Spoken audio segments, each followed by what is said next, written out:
What comes to your mind when you hear world trade? How about globalization? Next on Lakeshore Focus, we have two people who know the meanings, but also what impact they are having. Stay with us.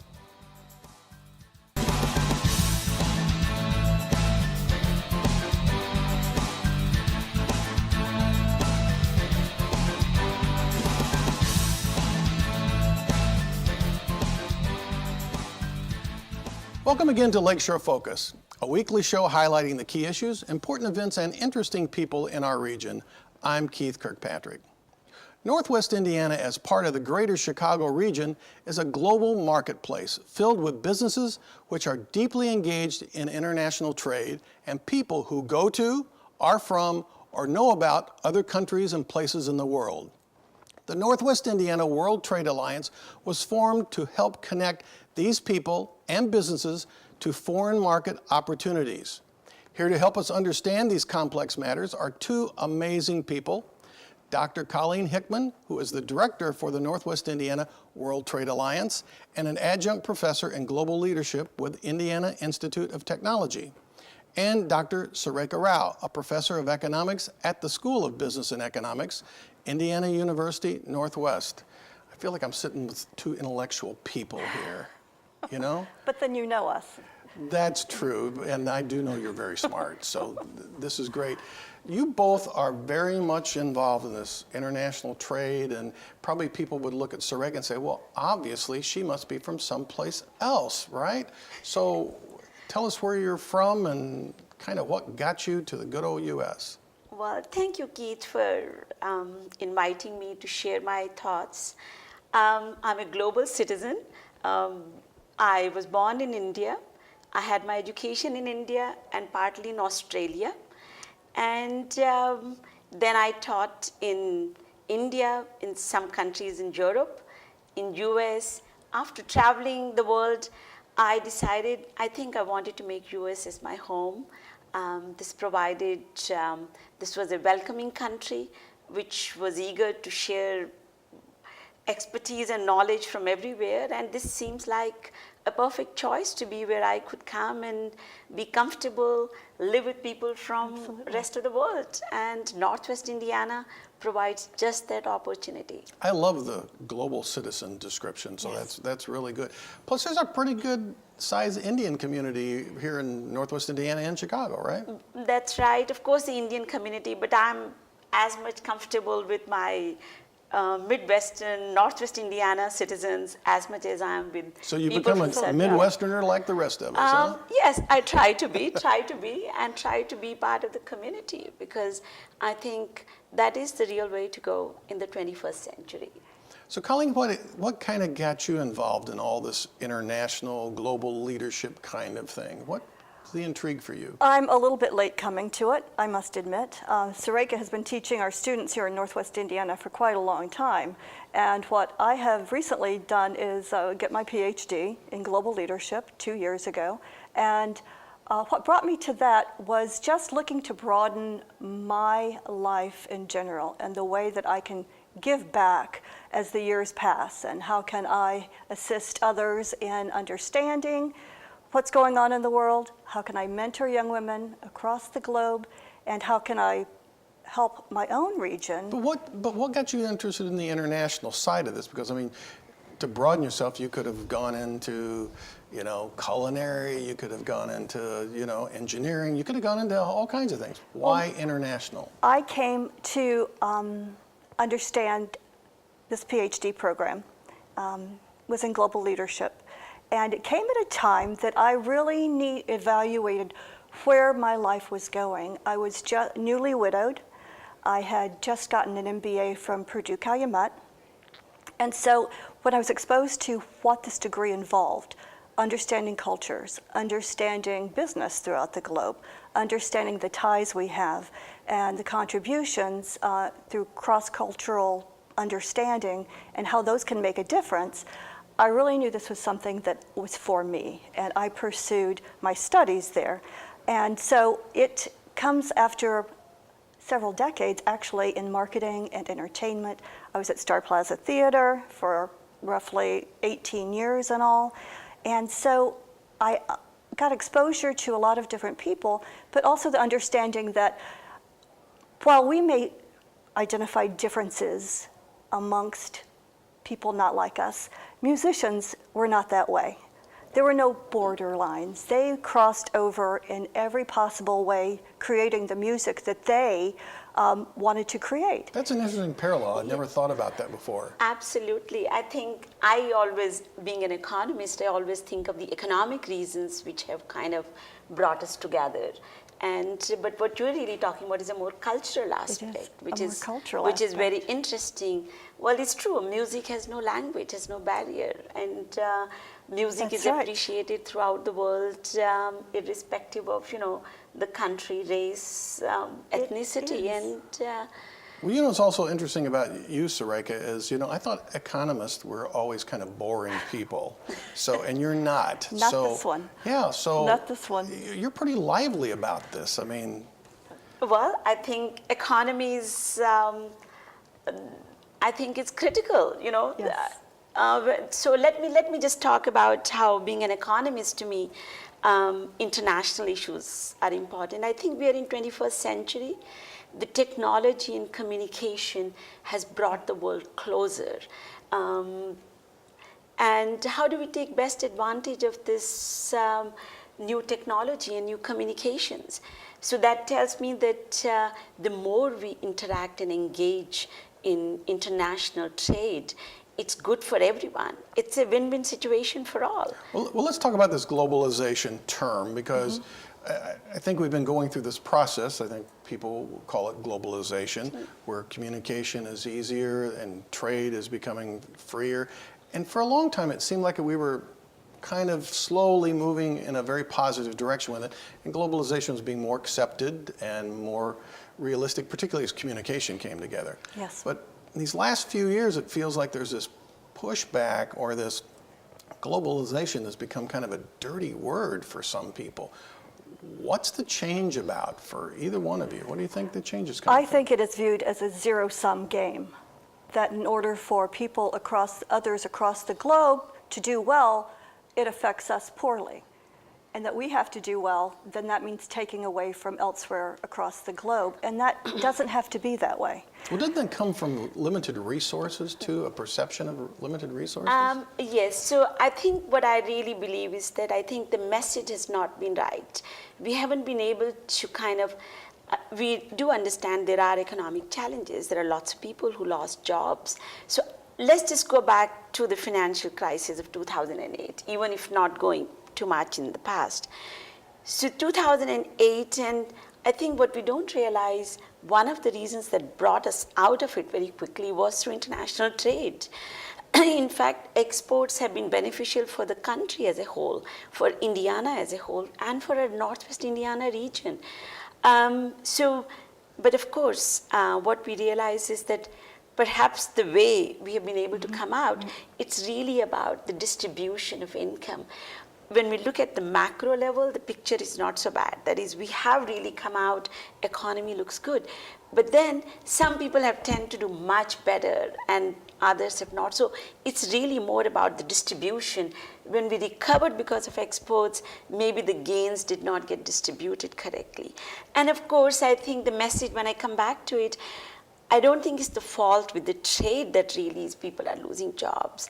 I think it's a lot more, it's the technology if we really come back. So because the world is so much interconnected and the trade and transport and communication are so much easier, we realize that we just get goods from wherever they're cheaper. And this is happening throughout the world. And we need to be competitive. We need to be able to compete in that. So what we need to make sure is our workforce is ready for the technology that has really brought about the change. The disruption is technology. You covered a lot of ground in that short period of time, which is great. And it just occurred to me that we as a society don't talk about these issues unless we're complaining about them. And that's kind of 90% of the conversation is let's complain. Or maybe it's even brag a little bit, or like, oh, isn't it great that we can now buy this and we can get this, and I bought this so cheap the other day, Right. But I don't think we say, I wonder why I'm able to buy this so inexpensively than I used to be. And I don't think people understand. Why don't people grasp these concepts? Well, as That's a is, good question. perhaps I think economists are not doing a good job of explaining it.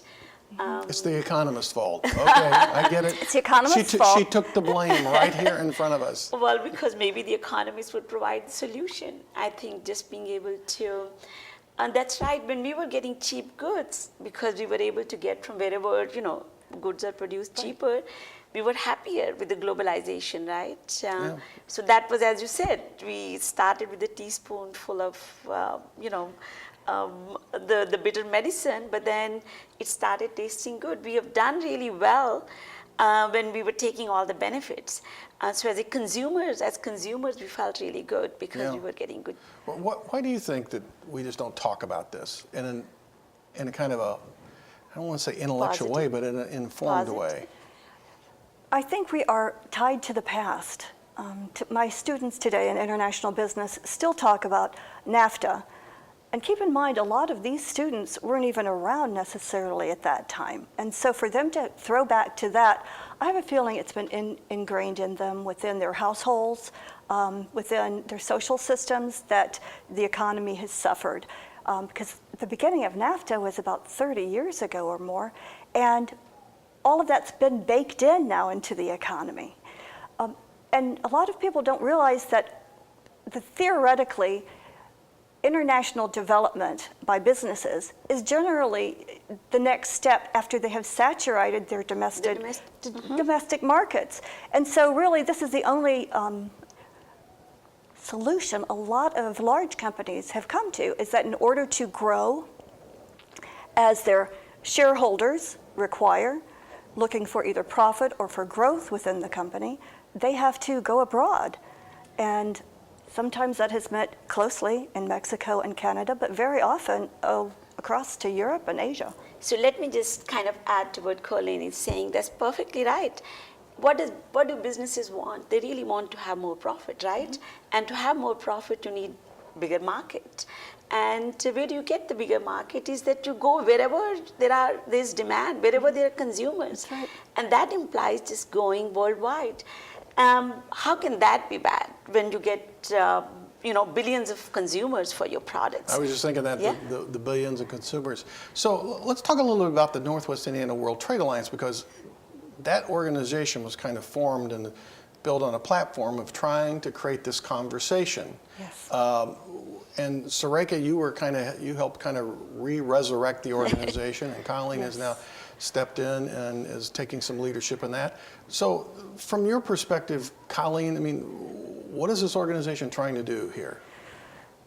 More than anything else, we're trying to connect the public, business, and opportunities that exist, and understand how those can be identified and created even by small businesses, but also with an understanding of how the larger businesses have done it. Throughout our region, we have really identified almost 100 companies that are tied to multinational firms, or they have multinational distribution. And it may just be to Canada, or it may just be to Mexico, but that is more than one nation that they're distributing to, if you include the United States. And what ends up happening is that from there, an understanding is developed within those companies of how you handle exporting and importing and the kind of international marketing then that is involved. And so we are able to learn lessons, which is what we want to share with others throughout the community, but also have get support for world trade in its entirety. Because some of these jobs that are tied to these companies are some of the better paying jobs in our region. Mm-hmm. Just knowing who some of those companies were. Right. You've been beating the drum for this for a long time. Why is this so important to you? Okay, so I think it's really the economic growth of the region that really matters most when I talk about world trade. So we realized that nationally and at the state level, same is true for Northwest Indiana, that we have 85% of the companies that export worldwide, that's nationally, that they're all small to medium companies. So while large companies have their own in-house expertise to be able to manage the challenges of international trade, export, and so on, small businesses usually feel hesitant to be able to venture into it because they're not sure how to handle, the complexities of it, how to go about it, how to reach other side partners. It seems like if we are looking really at the economic growth of the region, this is a sure short way of going. If we can have an organization like World Trade Alliance, this can really be where it be the resource for all the small and medium businesses to be able to provide, again, as he said, provide them access to information, to opportunities, connect them with International Trade Administration, connect them with, we are close to Chicago, and so many countries have their own, the consulates of different countries, the economic councils exist. So I think my passion has been that if exports is going to be one good way to promote growth in our region, then where is that organization that can bring small and medium businesses together? Well, and I think we realize there's a lot of resources here. I think what we've been looking at is how do we connect some of it? Because that's one of the things that's really interesting to me is how many of these companies in our region don't really even know each other exist. Yes. That's almost strange. Why do you think that is? Why do you think they don't kind of know? It could be competition. It could be just where our lives are lived in silos, really. And it's a matter of really sort of working to break into that sort of structure that exists now. And I would like to see us develop a global learning center here in this corner of the world. The world is changing. Economic development really hinges on bringing a diverse workforce, including our own, to work these things out, bringing more innovation, more entrepreneurship to the region, because the successes. I think these are, Colleen, sorry to interrupt, but I think this innovation and entrepreneurship that you're talking about, yes. I think we have a lot of the talent in our region, but again, the World Trade Alliance really can bring everything together. So I think that's what we really would like, that people get the message that this is the organization with the help of the universities which are here, Indiana University Northwest and also Purdue Northwest. We have in-house lot of talent who can provide consulting, who can provide advice, and we have the company success stories. We have so many companies here who export to countries which are not just traditionally Canada and Mexico. I think that's one of the things that we realize, that we have not done a good job of telling some of these success stories. But the other piece is, we have so many connections already to the world here that I don't think we realize. I think we've calculated there's over 2,000 international students go to our universities in this area. Right. We have all kinds of international faculty teaching at our universities. Yes, we do. We have many foreign-owned companies here, and look at the roots, the huge Eastern European community we have here, and all the connection to the people in Chicago, the huge Polish community, the Russian community, the Korean communities are all here. Right. We have the connections because we're in a global city, Yes. in a global region. Yes. So how can we connect these people together better? What do we need to do? Well, again, I think if we keep giving out the right messages, trying to reach out to the community, I think we have some more events which will spread the word. We need to spread the word that this organization is here to help you connect, take you to markets, not in just Canada and Mexico or Japan or Germany, but to take you to Thailand, to take you to India, to take you to Ghana, to take you to smaller countries where you have people who are really anxious and hungry for American goods. And because America still is the beacon for the rest of the world. And we sometimes forget that. And I was going to add, I think creating an awareness, and we need more data. Although I'm concerned that You guys sound oftentimes, like PhD people. oftentimes facts don't convince, but facts tied to purpose and passion, I think, can make that difference. A lot of people don't view where they work necessarily as being a part of the globalized workforce. But if you're working at Cargill, if you're working at BP, if you're working at ArcelorMittal. ArcelorMittal. Yes, exactly. But even all the small companies. They're Unilever, connected. yes, even smaller companies. And I don't think people view themselves as part of that workforce, but in fact we really are, and we're connected. So with the right information, we should be able to determine more how many people here in our 3-county area are actually a part of that, and maybe that would begin helping us in convincing all these different folks that we are all in this together. I think it would be hard pressed for any company to look around and not find that they've got tools, equipment, products, components, or anything that's coming from another part of the world. That's right. And we do in Northwest Indiana, the export of machinery, the exports of chemicals, export of plastic and rubber goods, they have grown so much. I mean, if I just tell you in the last 10 to 15 years, just this region alone has, the share of exports has gone up from about $500 million to $1.5 billion. So we are growing, but again, as you said, we are probably not able to connect everything together, connect the dots. There is the data, we have the facts, we have the people, we have the diversity. All that we need to do is to put it all together and share that message over and over again. And So why should a business be part of the World Trade Alliance? And we're down to here toward the end, so why should somebody become a member of that group? In order to stay informed on what's going on in the global community here in Northwest Indiana, which we are looking to build further. We want them a part of that. We want them contributing to that. Right now we're involving more organizations in the events that we have. We have something coming up with Task Force Tips in Valparaiso next in the coming weeks. We're going to be doing a session with Monasol, Carrere Monasol, and these are companies that are there globally, distribution or multinational, and we have them in our backyard. So that's one of the reasons we should get involved there.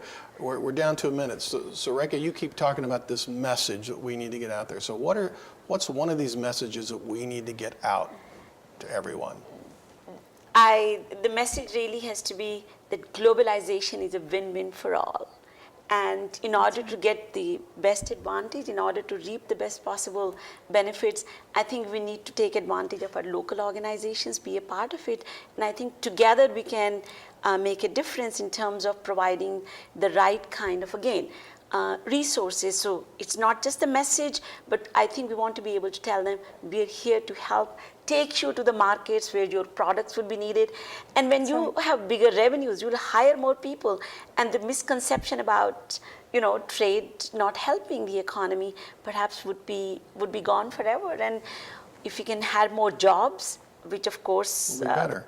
It would be better. So Looking for. the passion definitely is there from both of you, and I really appreciate that. And you made up for all the economists screwing up on the message. So you've corrected that. Thanks for being here on the show. Thank you for having us. Thank you, Keith, for having us. You bet. Thank you.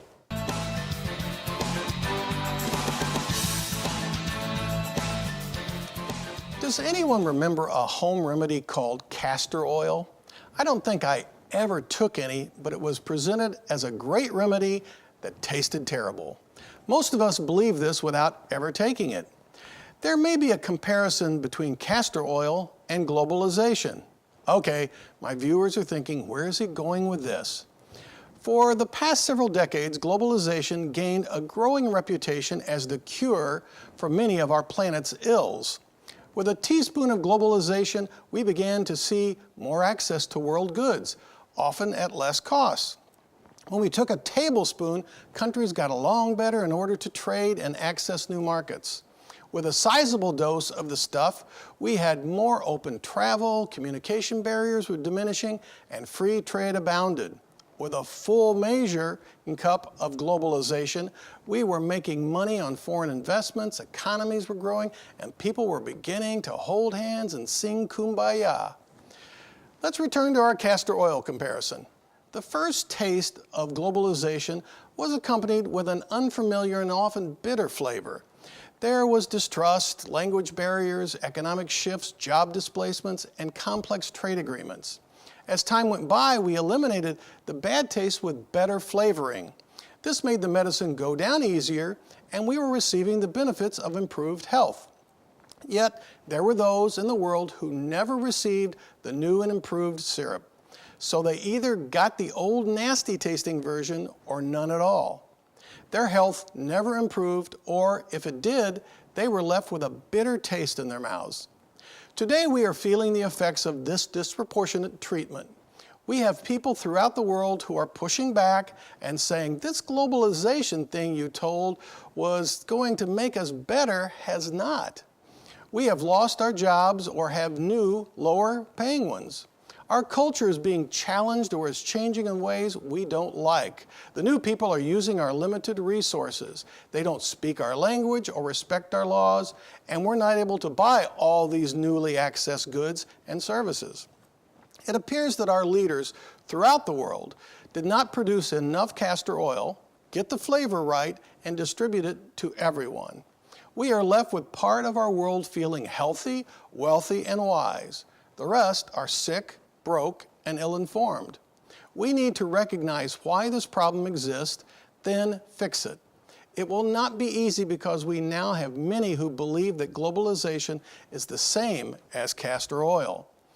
The taste is terrible, and we're not sure it will cure anything. We appreciate every time you watch us on Lakeshore PBS. Your comments about any of our interviews on Lakeshore Focus are helpful. You can send your thoughts through the website or via email, both listed on your screen right now. If you can't find a previously aired show on our website for some reason, go to YouTube, type Lakeshore Focus plus a guest name or topic, and there it is. Be sure and join us again next week for another Lakeshore Focus. Until then, I'm Keith Kirkpatrick saying, make a positive difference in our world today.